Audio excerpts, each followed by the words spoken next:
Okay, today we're going to work on decimals, adding and subtracting.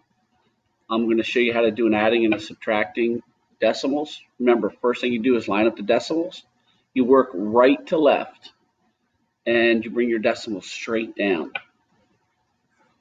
Okay, so I'm first going to go ahead and write these out. Notice I turn the paper sideways if I need help with lining up the decimals. Adding can go in either order, but I'm going to put the 4.62 on top. I'm going to line up this decimal right here. That decimal needs to be lined up with this decimal. So this is 38.76. Notice I've tried to keep them in order.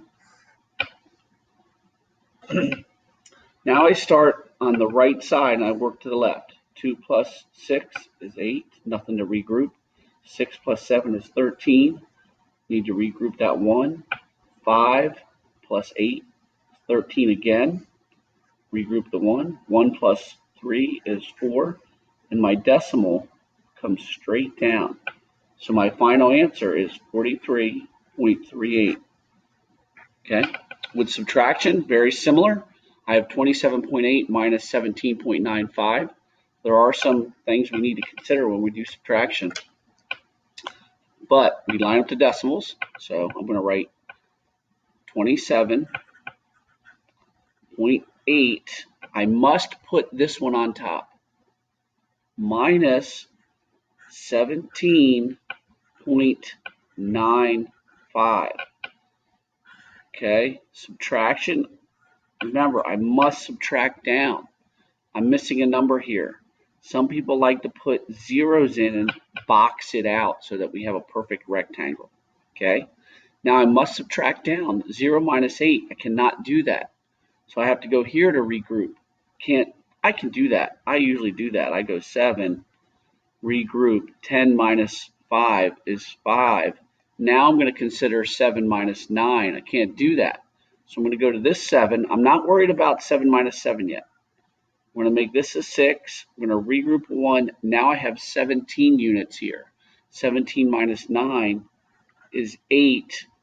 Can't do 6 minus 7. So now I'm going to regroup here. Make this a 1. Now I have 16 minus 7. That's a tricky one. That is 9. 1 minus 1 is 0. I, again, bring my decimal straight down, okay? I like to wait and bring my units over one at a time. Maybe you prefer, and I'll do this real quickly, to do this. Some people say, okay, there's a 0 here. I'm not going to be able to do this. I'm not going to be able to do that. I'm going to go all the way down here, take 1 from there. This becomes a 7 and then 16. This becomes 18, 17, and now I have a 10 here. But you have to check to make sure that you can't regroup along the way. That's a 5. 17 minus 9 is 8. 16 minus 7 is 9, and nothing left over. I like to go one place at a time. So line up your decimals, work right to left, bring your decimals straight down when you're all done.